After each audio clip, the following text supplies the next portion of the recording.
রমেশ সিপ্পির পরিচালনায় 1975-এ প্রেক্ষাগৃহে মুক্তি পায় বিখ্যাত শোলে ছবিটি।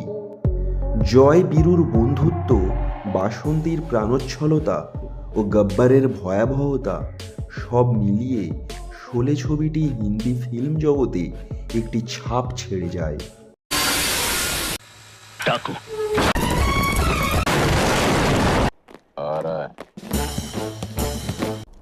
क्यों ठाकुर, इन्हें लाए थे रामगढ़ की रक्षा। ये हाथ नहीं फांसी का फंदा। गब्बर सिंह তবে এই ছবিটি নিয়ে সমালোচনারও অন্ত নেই। শোলে ছবিতে মুখ্য চরিত্রে নয়, বরং পার্শ্ব চরিত্রে অভিনয় করতে দেখা গিয়েছিল অমিতাভ বচ্চনকে।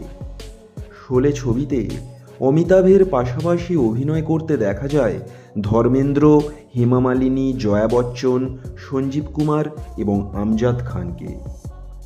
বলিপাড়ার অন্দরমহল সূত্রে জানা যায়, এই ছবিতে ধর্মেন্দ্র এবং হেমার প্রেম কাহিনীর উপরই জোর দেওয়া হয়েছিল। অমিতাভ এবং জয়ার প্রেমের রসায়ন গড়ে উঠলেও শোলে ছবিতে বেশি প্রাধান্য পেয়েছে ধর্মেন্দ্র এবং হেমার সম্পর্ক। এমনকি ছবিতে অমিতাভকে একা খুব কম দৃশ্যেই অভিনয় করতে দেখা গিয়েছে। অমিতাভের চেয়ে শোলে ছবিতে অভিনয় করে বেশি পারিশ্রমিক পেয়েছিলেন ধর্মেন্দ্র। শোলে ছবিতে অভিনয় করে 1.5 লক্ষ টাকা পারিশ্রমিক পেয়েছিলেন ধর্মেন্দ্র। অমিতাভ লক্ষের ঘরে আয় করলেও ধর্মেন্দ্রর চেয়ে তার পারিশ্রমিকের ব্যবধান ছিল চোখে পড়ার মতো। বলিপাড়ার অন্দরমহল সূত্রে জানা যায়, শোলে ছবিতে অভিনয় করে 1 লক্ষ টাকা আয় করেন বিগ বি। এই ছবিতে অভিনয় করে অমিতাভের চেয়ে মাত্র 25,000 টাকা কম পান হেমা মালিনী। শোনা যায় হেমা এই ছবিতে আয় করেছিলেন 75,000 টাকা। গব্বর সিংয়ের চরিত্রে অভিনয় করে 50,000 টাকা পারিশ্রমিক পান আমজাদ খান। ঠাকুর বলদেব সিংয়ের চরিত্রে অভিনয় করে প্রশংসা অর্জন করেন বলি অভিনেতা সঞ্জীব কুমার।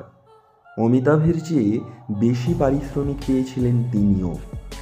এই ছবিতে অভিনয় করে 1,25,000 টাকা পারিশ্রমিক পেয়েছিলেন সঞ্জীব কুমার। এছাড়াও শোলে ছবিতে অভিনয় করেছিলেন জয়া বচ্চনও। এই চরিত্রে অভিনয় করে 35,000 টাকা পারিশ্রমিক পেয়েছিলেন অভিনেত্রী। ভিডিওটি ভালো লাগলে লাইক, শেয়ার এবং সাবস্ক্রাইব করতে ভুলবেন না। ধন্যবাদ।